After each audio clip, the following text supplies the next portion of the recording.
I've heard you guys in the comments talking about Overwatch and ranked, how broken it is, how a lot of it doesn't make sense what that person has a rank or that person has a rank, and I do this much damage, this much 10k damage while he just has this much. It's just something I've been kind of bothered by because so many people are commenting about the damage stuff when they're playing DPS, and that's not everything. To understand why you get to a rank, you don't need 10k damage. You don't need 15k damage. All you need is that one pick that can turn around a team fight for you to win it. There's been so many comments talking about this specific thing where they think that just being able to get 10k damage, that means I am worth a higher rank. That's not necessarily what it is. So many people don't understand the meaning behind it. Just thinking about you just getting 1 kill or 2 kills that will turn around a team fight is enough. That doesn't necessarily mean that you need to do more damage because it's all about utilizing it. So before you even try to say that, hey, I got this much damage and therefore I'm worth this rank, and my friend does less damage and he still am higher rank than I am. Why is that? And let me tell you why. Because damage is not the whole reason why you would rank up. Higher damage doesn't mean that you deserve to be a higher rank. There's so much more that goes into it. I would say that that is one of the most overused excuse of why you should have a higher rank than anything else. Thinking about like when you kill someone makes more sense than just killing someone or getting more damage or fucking tank farming, like damage farming a tank. I mean, if I want 10k or 20k damage, I could just farm shooting the tank if I want to, and I could say I'm better than most people. What are you guys doing? That doesn't mean that that is the key. The key is how many people can you kill when it matters. Because when it doesn't matter, why even try? The situations where you are maybe getting 2 picks while your team is basically dead. We say 2 people are left alive, you and someone else. While you get 2 kills and they still have a tank, they still have maybe 1 DPS and 1 support. What good does that do? It's better to think about when you should die, when you should reposition, when you should give up on point, when you should regroup and just re-engage the enemies. That matters way more than just getting as much damage and anyone else. People are misreading the stats of how much damage or how much healing you get in general. That is not the main thing. The main thing is how you are utilizing your kit, how you utilize your character. When are you in position? When are you in a good position?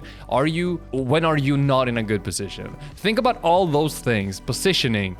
What type of hero are you in the game? Are you a person that should be closer to the front line or mid laning? Or are you a character that are supposed to be further in the back? For example, I am a Widowmaker. I cannot get into the point, but my job is to get 1 or 2 kills in that will help you guys, and then keep doing damage on the other enemy team to do some pressure. When they start looking at me, I reposition. I should not get super close to those situations. I get it's easy.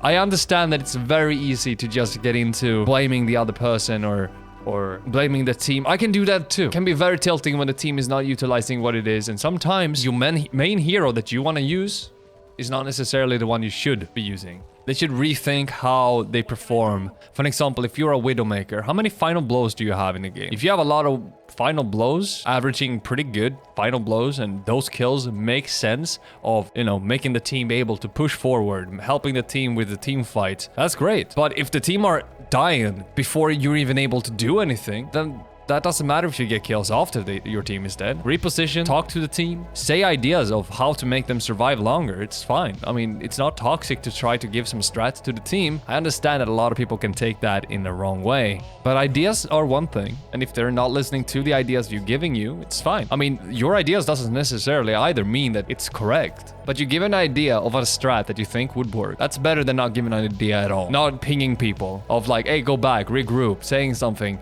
Stuff like that are super important and more important than you think. Helping the team to know when they're over-engaging, when they're all in. They're like, oh, let's push up more when you already have the point. Why? You could, but there's a risk for them to just like pick one guy out and then you guys are out of position and you're dead. Be smart about it. I made a little bit of a rant about this on my TikTok not too long ago, and I noticed a lot of people were kind of a little bit pissed off about me with that statement, and I was a little bit overwhelmed, I must say. I was. But it was something I felt like it was worth bringing up. Do you agree with me on this one? There's been so many people just talking about this thing, and it's a pretty bad mindset. And the ranking of like, I'm doing really well, I'm winning 5 games in a row, but you only been playing 20 games in total, or 30, and you say like the rank is broken? No, man, you've just been playing way too little rank. If you're consistently a good player, and you play good consistently, you will climb out of your rank no matter what, man. But if you're not consistent in actually playing the competitive, of course you will not climb out because you don't play the game. Like, just because you're climbing slow doesn't mean that you're not climbing. If you're not climbing, you're not climbing. But I'm expecting you to play a lot of games. And if you do not do that, it's not the game's fault. Even though the game itself, even though the ranked system, I agree on a lot of things that it's not perfect. It's not good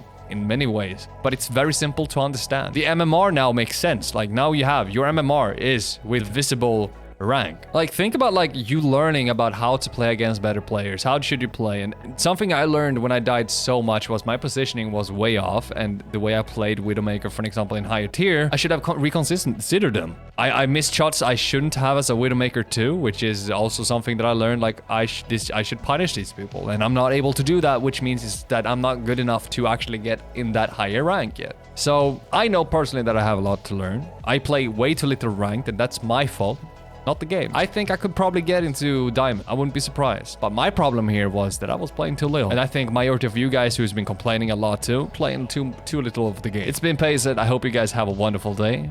It was just a small talk. And hey, subscribe if you enjoyed it. Until next time.